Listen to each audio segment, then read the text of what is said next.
friends, kamusta naman kayo dyan? Wala tayong plano mag-vlog. Pero since meron tayong extra minutes, bigla tayong napa-vlog kasi meron tayong pag-uusapang napakaganda.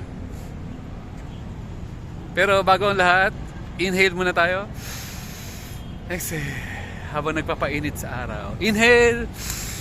Exhale. Inhale. Exhale. One last mga friends. Exhale. Okay, good news muna. Good news. Meron tayong meron tayong masayang moment ngayon kaya tayo biglang napa-vlog. Ba't tayo pumunta sa lilim? Yung katawan ko gusto pumunta ng lilim pero wag na lang kasi sayang yung araw. Sarap magpa-araw. Okay, good news. Nagpunta tayo sa kakagaling ko lang sa sa SM Bacoor. Ayan.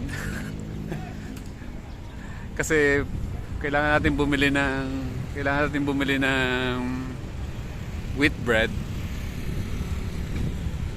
So, pagkapasok ko sa loob, nakabili ako ng wheat bread, nakabili rin ako ng mga ibang gusto kong bilhin doon. Ang nangyari, nakakatuwa talaga, sobrang saya. Bakit? Kasi paglabas natin, meron tayong nakitang paglabas ko dun sa sa supermarket, may tumitingin sa akin. Tumitingin sa akin o tumitingin ako sa kanya. So ginawa ko, nilapit ako ngayon. Sabi ko, hi, kamusta ka naman? So, dati kasi talagang ugali natin makipagkilala sa mga hindi natin kilala. So, sabi ko, try ko nga to kasi medyo parang okay siyang kausapin. So, kinausap ko ngayon. Pagkausap ko ngayon, sabi ko, ano pangalan mo? Si raw siya? Tutut. Yeah, hindi ko na sabihin yung pangalan. Starts with letter J. So, sabi ko, wow, hello, kamusta ka naman dyan? Siya dun sa bills payment. Sabi ko, pinwento ako, saan ka nag-work, ganito, taga saan ka. Siyempre tinanong ko yung yung name niya, tinanong ko rin yung age. Ang sagot pa naman sa niya 26 years old daw siya. Wow, ano mo naman? Ang young mo pa naman. Tapos pinag-usapan namin yung mga OT, yung mga trabaho niya, gano'n katagal siya magtrabaho. 12 hours pa lang trabaho niya per day. Matindi, no?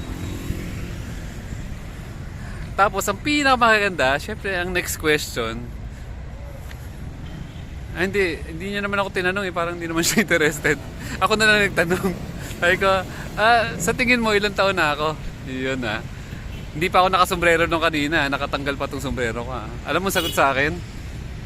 Ha? Alam mo di ba 26 siya? Ang sagot niya sa akin, sir, para kayong 29. Tuwan-tuwa tayo tutuloy ngayon. Kaya positive tayo ngayon kasi nga akalain mo pinagbintangan niya akong 29. Sabi ko, sigurado ka ba dyan sa sagot mo o binabola mo lang ako? Hindi sir, talagang lang kayo kasi yun lang talaga yung itsura niya, parang konti lang edad niyo sa akin. Kaya sobrang na positive tayo ngayon. So alam niyo na, effective talaga ang pagiging vegan. Hindi po tayo nagmumukhang yung totoong edad natin. 29, tuwan-tuwa na Okay lang yun, tuwan-tuwa na tayo sa ganyang experience. Saan ka nakakita ng gano'n? Yung age mo is ilang taon ba talaga ako? Teka lang Hindi, totoo 40 na ako secret.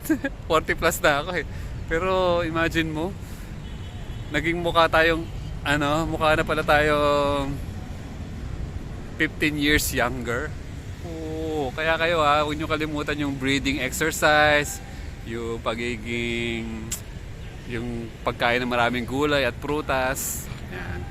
And lastly na kagad. So, tama yun, kain kayo ng maraming veggies, kain kayo ng maraming gulay, matulog kayo ng maaga. Kanina tine-check ko yung aking eye bags. Kailangan pala matulog ka talaga tuwing alas 6 ng umaga. Sa sarili ko lang. Teka lang po. Ay, grabe.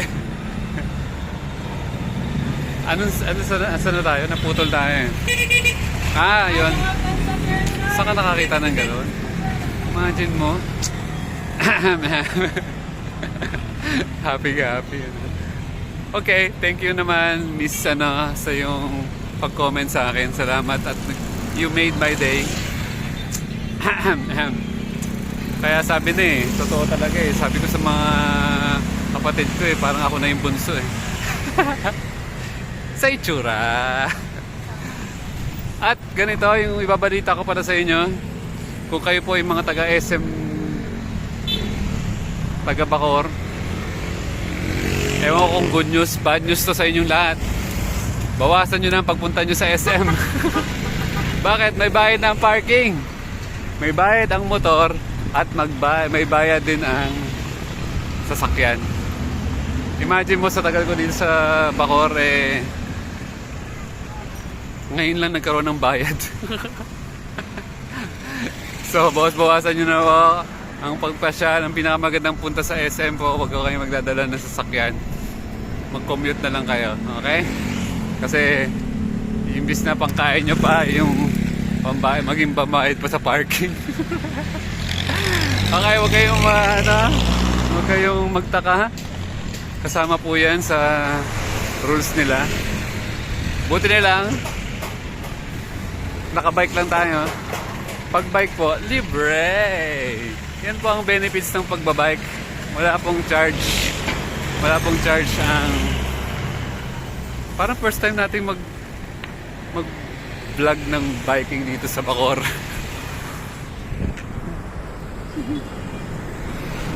Okay, paano ko ito tapusin?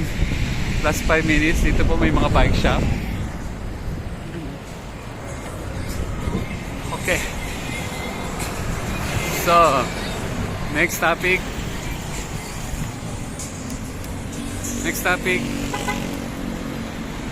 bike. So gawin nyo, magbike na lang po kayo, pupunta kayo ng SM. Ang bike po wala pong charge. Napakalupit naman nila pag siningil pa nila yung mga nagpapark ng bike. Amazing. Okay, okay, kalimutan nyo na po, bawasan nyo na po yung pagmumotor. Ang motor po 30 pesos ang bayad sa parking. Oh, si ate nakabike. Food Panda? Oh, Food Panda kaya? Mr. McCook. Monday ang init. Mag-ano na eh, alas 11 na ng tanghali. Tayo po ay nasa daan pa. Pauwi na tayo sa bahay. Bumili na tayo ng tinapay. Kasi doon lang may wheat bread. Kailangan magbawas na kasi tayo sa mga white bread. So yun lang ang pwede kong bilhin sa SM. Muntik din ako mapabili ng, pag tumagal ka dun sa SM talagang mapapabili ka ng, mapapagastos ka talaga eh.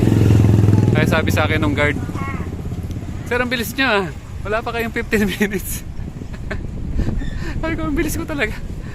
Kasi naka-mindset na ako at buti na lang walang pila. Kasi Lunes eh, wala talagang tapos sabi nung taga bills payment. Sabi na, konti talaga ang ngayon. Kasi tapos na yung mga bayaran, konti rin yung nakapila.